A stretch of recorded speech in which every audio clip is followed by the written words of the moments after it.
member, says Mr. Bohemio. Is there a list of manufacturers in the US or other areas besides China that you recommend?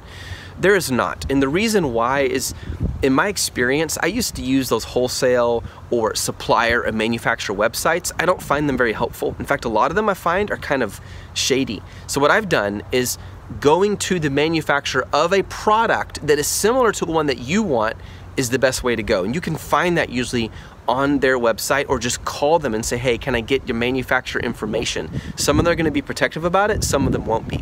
But it's always better to start with a product and find who's producing the product and go that way than finding a massive list.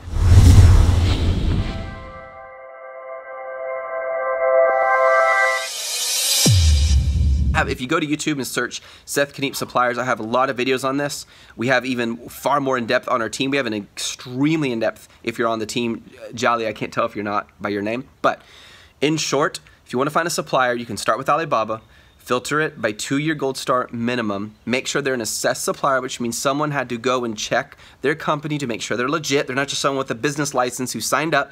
And if they're gold supplier, they had to spend a minimum of around $2,000 up to $6,000 to get the ranking. Most scammers won't spend $2,000 to get ranking, okay? So when people have to spend money, it tells you how serious they are. That's why we have found, this is gonna sound crazy, but it's true. People who buy the more expensive memberships with just one dime, 99 times out of 100, they make more than twice as much money.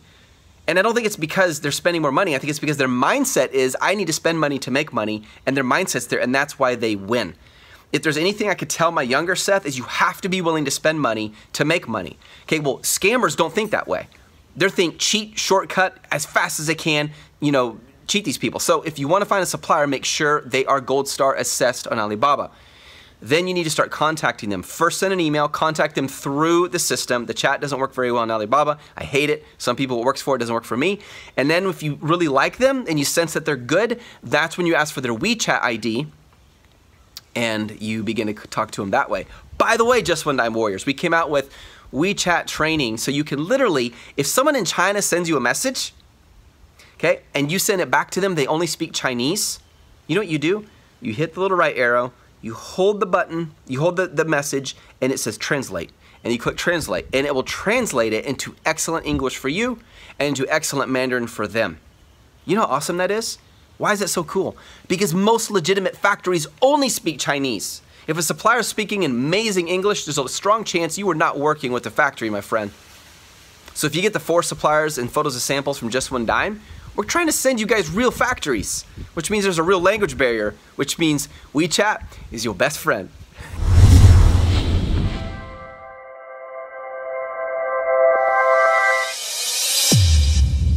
Okay, I'm trying to order my second shipment of my first product. Congratulations. So I'm assuming you sold out of your first order. That's awesome. And trying to find a cheaper supplier as my new competitors have much cheaper prices.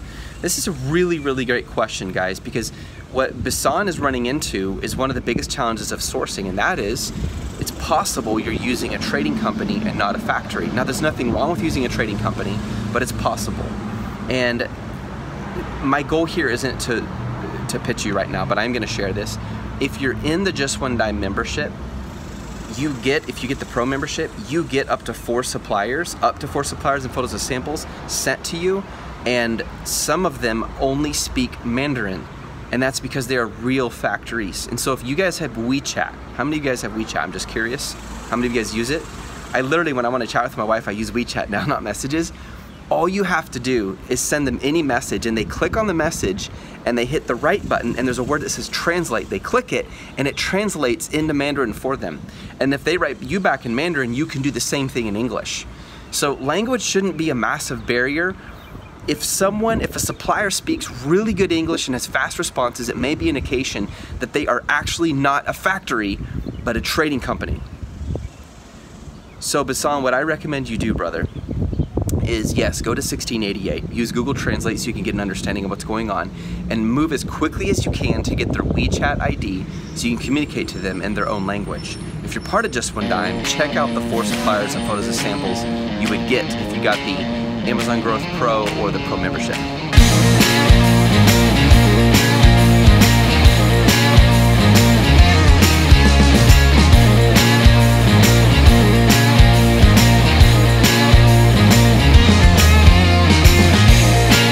real difference between trading company and factory? This is an awesome question. What is the difference between a trading company and a factory? Now, I'm gonna be very frank. You're probably not gonna like my answer because it's gonna be about as vague as it gets, because this is reality. Pretend I'm a factory. I produce wooden goods, whistles, okay, for training dogs, little wooden whistles. And along comes, and I've been selling these for a while to retailers around the world, and along comes a customer and says, look, you know, I love the whistles, I've been using them for a while, but I'd really like to also get dog collars with that. And I'm thinking, I don't produce dog collars, we don't do vinyl, we don't do rubber, we don't do metal, we do wood. Our factory's not set up that way. So I could either go and recommend a different factory, or I could say, sure, no problem, we'll do it for you. And I could go talk to the other factory who does dog collar and say, look, I can bring you business, give me 10%. Now I just officially be turning from a factory to a trading company, I'm both, okay? The same thing happens when you guys ask your factory and say, hey guys, you know, thank you so much for making these ceramic mugs, but I need nice packaging, and they say, no problem. What is the Chinese businessman or businesswoman's answer to every question? Yes. They will rarely say no. Now, that's because they want to do business, but keep in mind there's also a danger there. Why would they say yes and say they can produce retail packaging when their factory's set up to do ceramic mugs? Because they got buddies who do the retail packaging. And so they're gonna charge a little more, you're gonna spend more, but the nice thing is that one factory is doing everything for you. Okay, that's how a factory becomes kind of a trading company, still a factory. Now let me give you scenario 2. Second question, what is a trading company? A trading company is, if it's 100% trading company, they do not produce the goods at all. They have an office, they have a bunch of offices set up, everyone's sitting at a phone cubicle, they're trained well in English for the good old Westerners who spend lots of money and doing business, and they're trained in good English, they're fast on response because they know communication and timing are super important to Americans and people in the United Kingdom and people who speak English in different parts of the world. And as a result of that, they're very, very good working with you. They're excellent, they're fun to work with, and you get excited about, like, this is awesome. The problem is, they will get you a sale fast. Oftentimes they won't do OEM, which means original equipment manufacturer, which means to customize a product and build it. And there are 3 practical levels of customization, which we can go to on another day.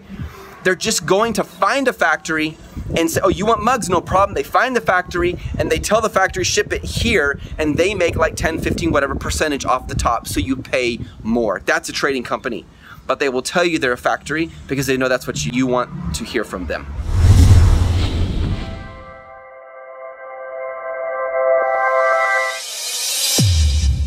How do I find out who is a manufacturer for a trading company on Alibaba? So the first thing, great question by the way, Jeff, I love it. So the first thing you're gonna do is when you go to the listing, the entry on Alibaba, you're gonna go to the company info, okay? And find out what they call themselves. On there, you should see Chinese as well. Take that and translate it. If the translation says it's a trading company, then you know it's a trading company. It's very, very important that you find that out, because here's the thing. A trading company can work with multiple manufacturers.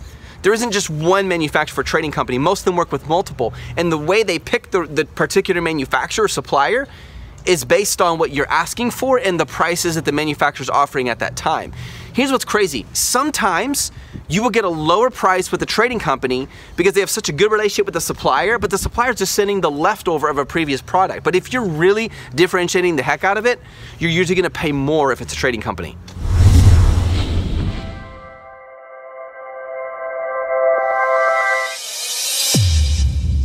Would you recommend using the same supplier for most of your brand's products? Absolutely, 100%, especially if you trust them and they really are a factory. So what I recommend you do is every single time they build the product and you have a new shipment, have it inspected. You never know. Even though you may trust them, what if they come out with a bad one? We lost $20,000 because we didn't have it inspected. It cost us a lot of time and money. All we had to do was spend, $200, $300. One product inspection would have taken care of that ahead of time in advance. So yes, you can absolutely use the same supplier if you trust them to build out your brand, 100%. But never stop looking for other suppliers who can compete with them and do a better job. I know the trust value is there, guys, and the money value, and you have to balance those and decide which one is worth losing if you're gonna move to a different supplier.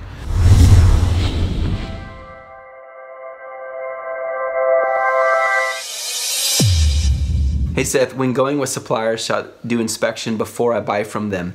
I don't. I like to do 30% down, and I much prefer a product inspection over a factory inspection. A lot of Americans especially, or people in Europe, get really scared when they get the report on the factory inspection, and you notice a lot of factories don't send the pictures because they realize what you're thinking is a good factory is not necessarily what's a good factory. And we have this expectation of this massive, these pipes with smoke coming out and, really clean. Everyone's wearing the blue metal hats and the smocks and everything, and they got the white gloves as if they're in some kind of lab, and everything's all clean. It's not like that. It's ugly, it's dingy, it's smelly. There's just maybe 20 people in there, and they're just sweaty and they're working, and yet the product they're making is absolutely beautiful.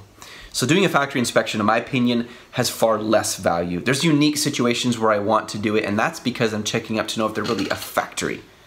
See, but I don't care about what the factory looks like. I care about the product, because when my customer opens that box from Amazon or from an e-commerce website, they're not thinking, cool factory. They don't care. They want to know what the product looks like. So I would I would very highly recommend doing a product inspection instead. Give your 30% down payment, have them build it, then pay someone to go and inspect it. We do this for you if you want. We have a team in China who can do this, and find out what the quality of that product is.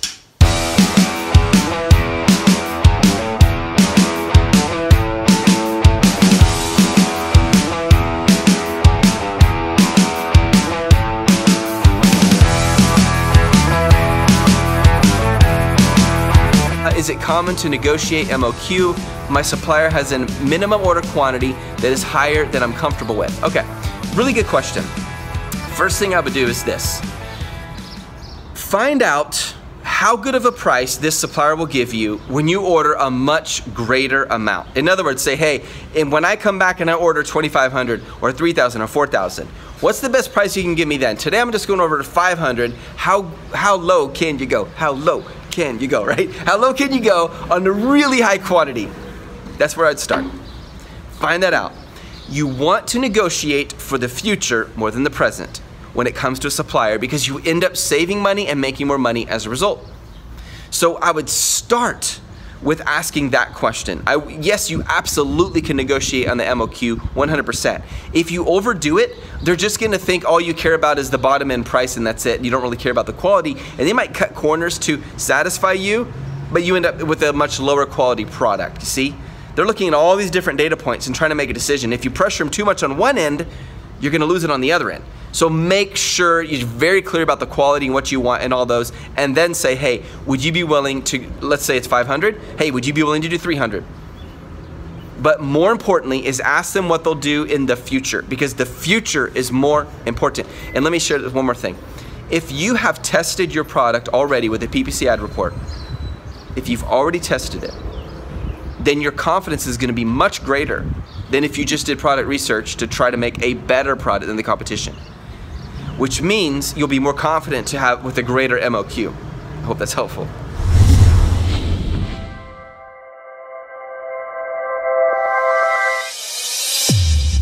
Have the Chinese tariffs impacted your business much? Thanks in advance. They slowed it down, John. They slowed it down. So it's taken longer to get products into launch stage because of the Chinese tariffs. In other words, we've had products that have had inspections on both sides now, both coming into the US and leaving China, and it is a pain. But the thing that encourages me is that's true for everyone.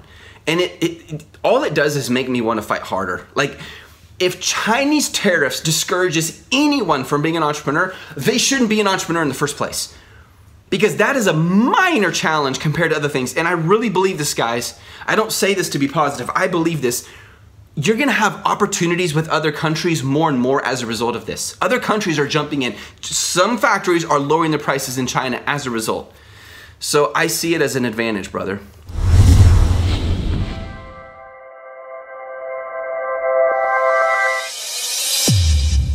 I get a bit nervous as B. Schroeder, taking my differentiated ideas to factories because I get concerned they're going to take my idea. What are your thoughts on that? Great question. So it's funny, we got the same question last night in our Q&A with the Amazon Passive Income Coaching membership. Answer number one is if you get a molding company to build it for you who is not selling in Amazon, that gives you a massive advantage. And we talk a lot about how to do that in the membership and the build stage. How do I find someone who's not a factory? I mean, they're a factory, but they're not on Amazon. And hopefully they're not even on Alibaba in that case. Second, if the factory's already selling on Amazon, I wouldn't go with them. Third, you can have one factory build one component, another factory build another component, and then have someone in the US put them together. Now that takes more time and money, but if your profit margins are sick, if they're really good, then there's no reason you shouldn't be able to do that. Always keep in mind, guys, the more you differentiate, the more unique it is, the more you need to be willing it's gonna cost to build it, but the more ahead of the competition you will be once you launch.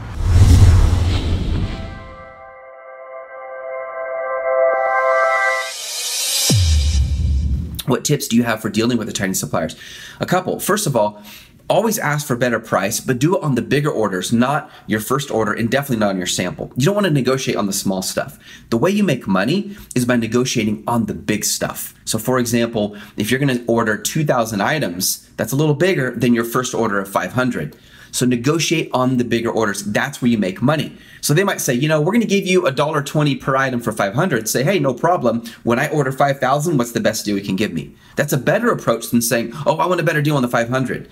If you do that too much, they'll think, yeah, they don't have very much money. They're not very experienced. They're not going to give you a good deal.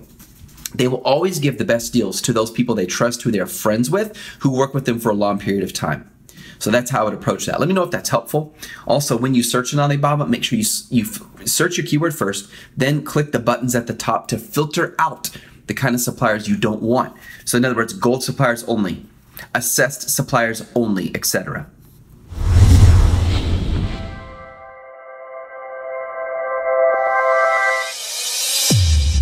So do I need to contact suppliers if they don't offer samples to test?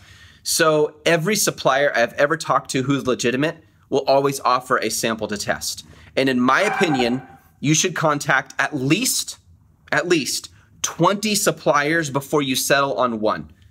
Why? Why 20? How does that help? Because if you're covering that many suppliers, 20, think about this, guys. Your chances of finding the right one are greatly enriched and enhanced. Your chances of succeed are much greater because now you have 20. It's like dating. You're trying, who is the right one? Who do I want to spend my life with? If you're trying to get married and you're dating different people and you don't know until you talk to them. Suppliers are people. They're not factories, they're not companies. They're people working in for companies. So look at it that way. So I would at least contact 20, then narrow it down to the one that you believe is best. That's why when we send out up to 4 suppliers and photos of samples, I recommend that be part of your whole suppliers you're looking at, not the only ones. Because we want you guys to learn how to negotiate, talk to, and approach suppliers so you learn how to do it well. You know, it's kind of like instead of giving you a fish, I also want to teach you to fish. Here's a fishing pole, and let me show you how to cast, you know? Great question, by the way.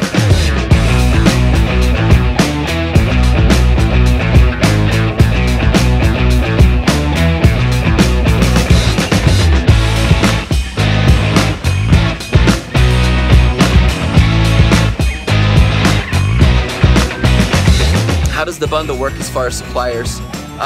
So great question, Miguel. So when you contact your supplier, you can either have them add the extra products, or you can contact a separate supplier and have them do it, then ask them to ship it to your original supplier, who will then ship everything to Amazon FBA. You will save money if you have a separate supplier doing it, usually, but you will lose time unless you have the original supplier do all of it and have them outsource for you. In other words, they are going to other factories for you, and they're gonna charge a little more instead of you taking the time to go to those factories yourself. And guys, let me share this. It is fair they charge more if they're going to another factory because they're doing that work for you. If you go and do it yourself and get a better price, well, you're doing the work. So if you're giving them the work to do, it's natural they would charge more, and I think that's fair. You just have to decide what's best for your company.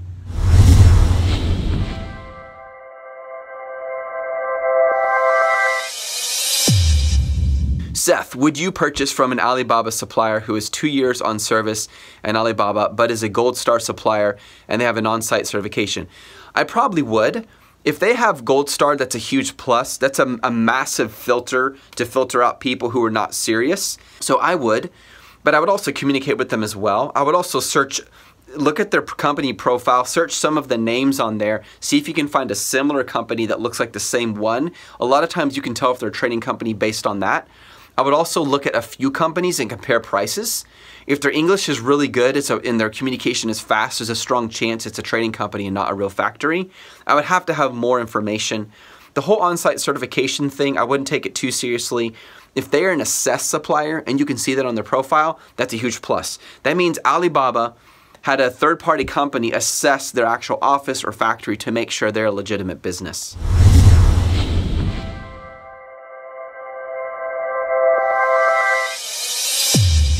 I just finished 3D drawings for a newly differentiated product, but supplier on Alibaba quoted me at $56,000 to create a mold. What can I do to get a realistic quote? $56,000? Man, this must be a complicated product, brother. I've never seen a mold for that much. That's a lot. Me personally, I'm sure there's molds out there, but I've not experienced that. So it sounds like you have a really complicated product, possibly. Have you gotten a second quote? First thing I would do, get 2 more quotes. The other thing is, if you are doing it from a supplier in Alibaba, they're probably not the one doing the mold for you.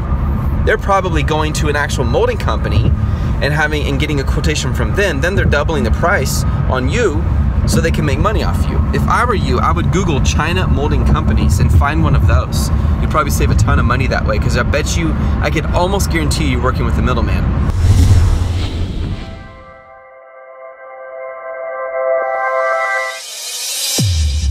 Your 2 cents on looking for suppliers. Sure, Jager.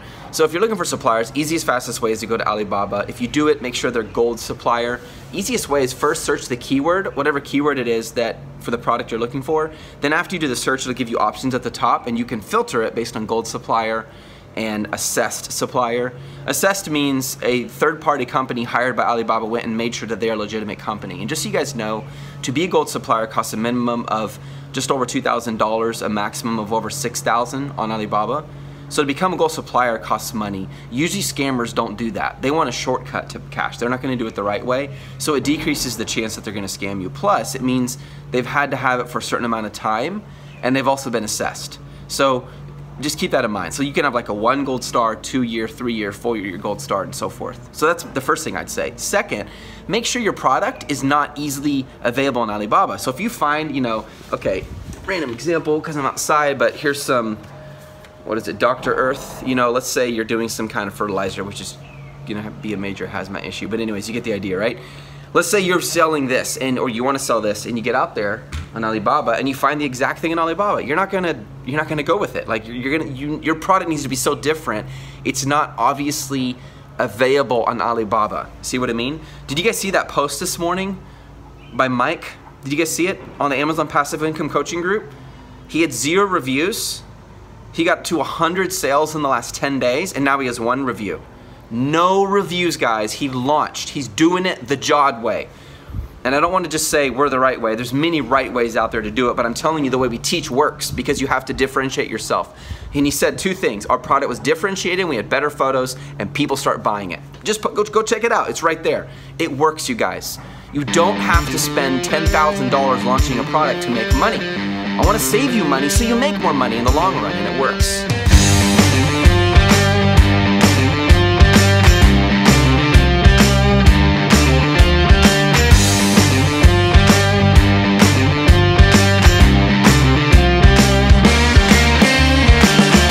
Way to find the factory of a competitor through the US Customs website. I thought I remember hearing, but could be wrong. We're going to be coming out with a video very soon on exactly how to do that. Jonah will show you step by step, share a screen.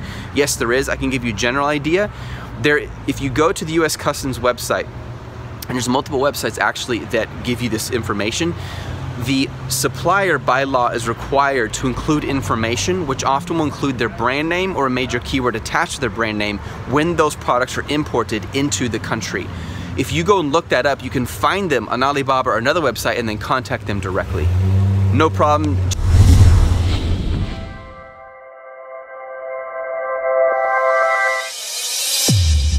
Should we ask the supplier for some kind of invoices while we are paying for goods that will be shipped to Amazon's warehouse? So the first thing the supplier is going to do is they're going to send you what's called a pro forma invoice, a PI, and that's sort of like your bill, and that's when you pay your bill. After you've done that, if you're trying to apply for anything like your hazmat approval because you have an item that has certain kind of goods that can be considered hazardous or dangerous, or if you need some kind of certification like for a child's product, in most cases, you're going to need an official commercial invoice. And most suppliers in China do not produce official commercial invoices the way Amazon wants it. Therefore, on our team in our program, we have a full video on this teaching you how to do it. You create your own invoice and you send that in. And it's sad but true, Amazon will accept a fake invoice but not a real one. Welcome to Amazon.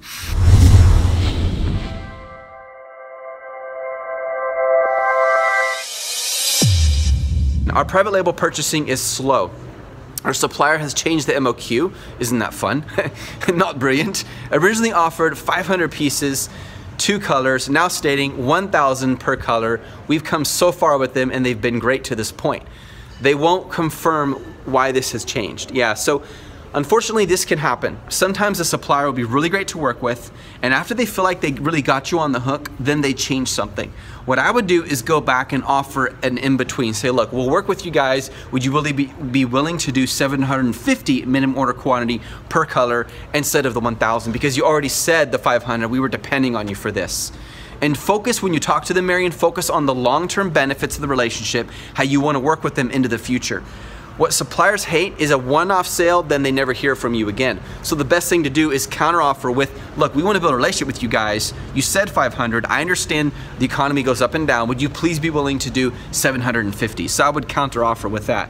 Now keep in mind, it is in their rights to be able to negotiate like that. I know to us it might feel a little bit unethical or morally wrong, but this is very common. To them, it's not. To them, this is like completely normal. So try to understand when you're working with the Chinese culture, how they do business, and even sometimes, in all respect to Chinese, they will lie. That's very considered common to them. They would never lie to the family. Lying in business is okay because it's for good business, see?